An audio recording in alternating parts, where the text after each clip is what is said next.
Marina Kortunova is joining us from Moscow to give us a sense of what really is going on in Russia vis-a-vis the Wagner leader saying that there has to be a rebellion against the Russian defense chief, against the government, as to how they've dealt with the war in Ukraine. They don't agree, and that they're not going to, in fact, be a part of this any longer. Marina, would you say that there is an internal rebellion of sorts? What has the Russian president said? Well, minutes ago he made his speech and appeal to the nation, and he said that Russia is waging a hard fight for its future, and the entire military and information machine of the West is directed against Russia. Any strife must be discarded during the period of the special operation, and now the fate of Russian people is being decided. Putin called the heroes of the Wagner fighters who fight in the northern military district, and their names and glory were betrayed by those who organized this rebellion. So what we know so far about an attempt armed rebellion by Wagner Group chief Yevgeny Prigozhin. On Friday last night, footage and audio attributed to Wagner troops and Prigozhin surfaced online, alleging that a missile attack had been launched at a Wagner camp and that the strike was delivered from the rear, that is by forces of the Russian Defense Ministry. Russia's National Anti-Terrorism Committee said that allegations spread on behalf of Wagner chief Prigozhin were unfounded, and that the FSB had opened a criminal case over calling for an armed rebellion. The FSB said that there was a threat of escalation on Russian territory. Russian Armed General Sergei Surovikin called on Wagner troops to return to their bases and hold their positions. Russia's Defense Ministry reported activity by Ukrainian forces in Bakhmut tactical direction who took advantage of Prigozhin's provocations. Kremlin spokesman Dmitry Peskov told reporters that President Putin had been informed of all events around Prigozhin and said that necessary measures are being taken. So security has been boosted in several regions of Russia as well as the capital of Moscow. But so where is the leader now? Marina, if I may please interrupt you for a moment. I must say that the situation is very calm at the moment. Okay. So the Moscow is very calm, the capital of Moscow is very calm, but these are some measures are being taken, especially several regions of Russia, strict restrictions in the southern regions of Russia, in Rostov-on-Don, in Voronezh. Okay, where is the Wagner leader right now? He is in Rostov.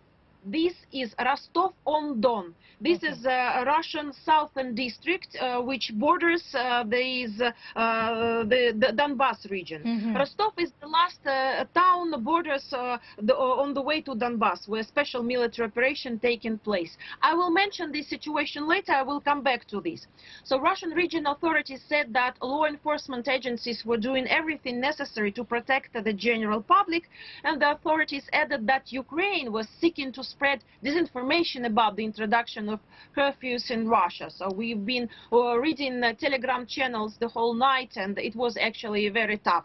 Russia's Federal Security Service has opened a criminal case against the head of Wagner mercenary group after Yevgeny Prigozhin called for a march for justice against the evil of the military. The FSB says the command amounts to calling for an armed civil conflict in Russia. It has described Prigozhin's orders to his forces as criminal and traitors, and has called on Wagner mercenaries to help security forces arrest him. You know, Yevgeny Prigozhin denied. Okay, I want to ask you, how seriously is the Kremlin taking this threat? How worried is President Putin?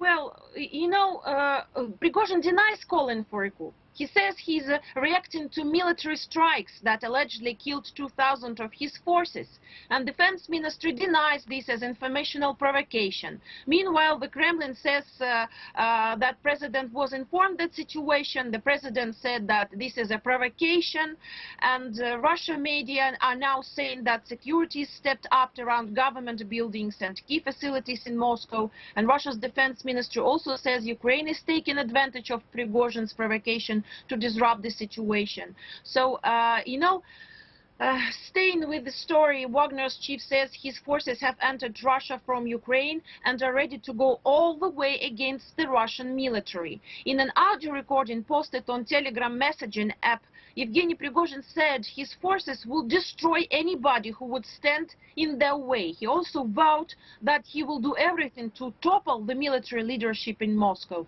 According to Yevgeny Prigozhin, the mercenaries are now in the southern Russian city of Rostov-on-Don, as I mentioned, where citizens have been urged to stay indoors and remain calm. The group's chief has also claimed that his forces have shot down a Russian military helicopter after it opened a fire at a civilian column. So a very important thing for your understanding, I must mention that in the morning, about 7:30 by Moscow time, Yevgeny Prigozhin arrived at the main command post in Rostov-on-Don, and this is southern military district of Russia, and he made a video that everything's working normally, and he mentioned that under the control of Wagner PMCs there are military facilities in Rostov, including the airfield. The day before, Yevgeny Prigozhin recorded a 30-minute video about the real things happening at the front, as well as the huge losses in the Russian troops hushed up by the official authorities. And this is the truth. So we know one part of the story where official Ministry of Defense says, and we know another part of the story. Yevgeny Prigozhin, ЧВК Wagner, PMC Wagner, is a very powerful organization. Do you see a further escalation? No, I don't think there will be an escalation, but the conflict between Prigozhin and Shoigu entered an acute phase half a year before today's events. So Yevgeny Prigozhin, he appealed to Shoigu and to the Ministry of Defense for an open talk, but they refused to talk with him. So there has been escalation. We've been, watching this escalation, and this is actually the final drop of his patience, maybe, because there are huge problems in the military areas, and Yevgeny Prigozhin knows one side of the story and Russian official defense knows their story, but there haven't been there was no dialogue between them. This is what is bad, actually, because when the country, where the situation in the country is very difficult, people should sit and talk, and the problem of Ministry of Defense, they refused to talk with Yevgeny Prigozhin, to talk about the problems. There were a lot of problems.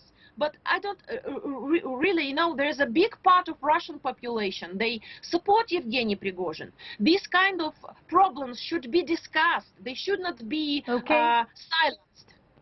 Marina, I'm going to in fact now thank you for joining us and sharing those important details with us as to what really is going on in Russia. Important to point out that right now there is calm, is what Marina is essentially saying, and also indicating that perhaps maybe not further escalation, but the Kremlin essentially, who has ordered the arrest of the Wagner leader, is watching the situation, and so of course is Ukraine and the US.